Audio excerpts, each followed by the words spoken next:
জানেন কারওয়ান বাজার একটা জায়গা, ব্যবসা প্রতিষ্ঠান। দিল্লির পৌরবে বিনাশ। এখন তারা ভাড়াটে এবং তারাও কারওয়ান বাজার এলাকায় আসছে, তারাও চাঁদাবাজির সঙ্গে জড়িত।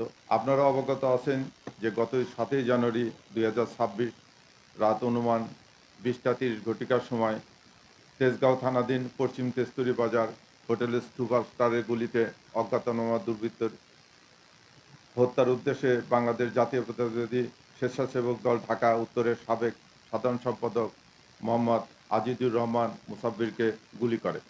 এই ঘটনায় মুসাব্বির সহ ২ জন গুলিবিদ্ধ হয়। আহত ২ জনকে স্থানীয় একটি হাসপাতালে প্রেরণ করা হলে কর্তব্যরত চিকিৎসক মোহাম্মদ আজিজুর রহমান মুসাব্বিরকে মৃত ঘোষণা করেন এবং সুফিয়ান ব্যাপারী মাসুম নামে অপর ব্যক্তিকে উন্নত চিকিৎসার জন্য ঢাকা মেডিকেল কলেজ হাসপাতালে প্রেরণ করেন। প্রিয় সাংবাদিকবৃন্দ, দেশব্যাপী আলোড়ন সৃষ্টিকারী এই ঘটনায় নিহতের স্ত্রী বাদী হয়ে তেজগাঁ থানায় একটি মামলা দায়ের করেন। পরবর্তীতে এই মামলাটি নিবিড় ও সুষ্ঠু তদন্তের জন্য ডিবিডিএমপির নিকট হস্তান্তর করা হয়। এই ঘটনার পরপরই ঢাকা মহানগর গোয়েন্দা পুলিশ ঘটনার প্রকৃত রহস্য উদ্ঘাটন, ঘটনার সহিত জড়িত ব্যক্তিদের গ্রেপ্তার, ঘটনায় ব্যবহৃত অস্ত্রগুলি এবং মোটরসাইকেল উদ্ধার জন্য ডিবির একাধিক টিম দেশের বিভিন্ন অঞ্চলে অভিযান পরিচালনা করে। ঘটনাস্থল থেকে আমরা সংগৃহীত করি সিসিটিভি ক্যামেরা ফুটেজ।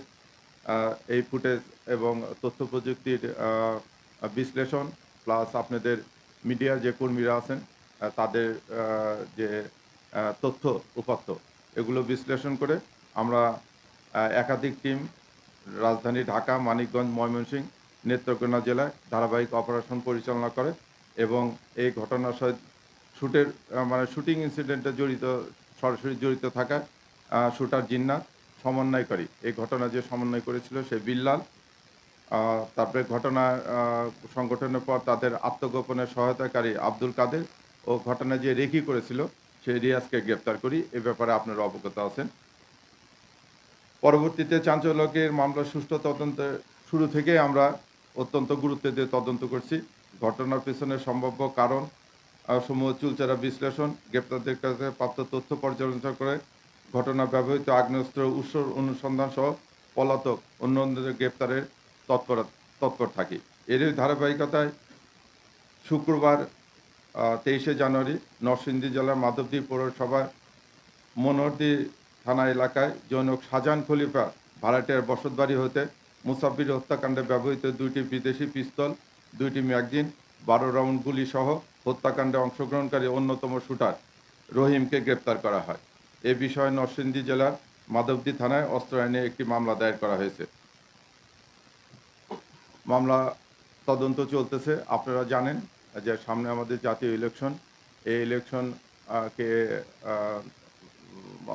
এই মুহূর্তে দেশকে অস্থিতিশীল করার জন্য অনেকেই তৎপর আছে। এ ব্যাপারে ডিবিও খুব করতেছে। এই মাসে আমরা সর্বাধিক সংখ্যক প্রায় ১৩টির মতো আগ্নেয়াস্ত্র উদ্ধার করেছি, এই দুটো সহ, এবং অন্য যে সমস্ত সন্ত্রাসী আছে তাদের বিরুদ্ধে আমরা আইনগত ব্যবস্থা নিচ্ছি। আপনারা সহযোগিতা করবেন। মামলা সুষ্ঠু তদন্ত করে আমরা যেন দোষী ব্যক্তিদেরকে শাস্তির আওতায় আনতে পারি। পাশাপাশি ঢাকা মহানগরীর আইনশৃঙ্খলা রক্ষাকারে অতীতে যেরকম আপনারা ঢাকা মহানগর পুলিশকে সহযোগিতা করেছেন, ভবিষ্যতে এই সহযোগিতা করবেন।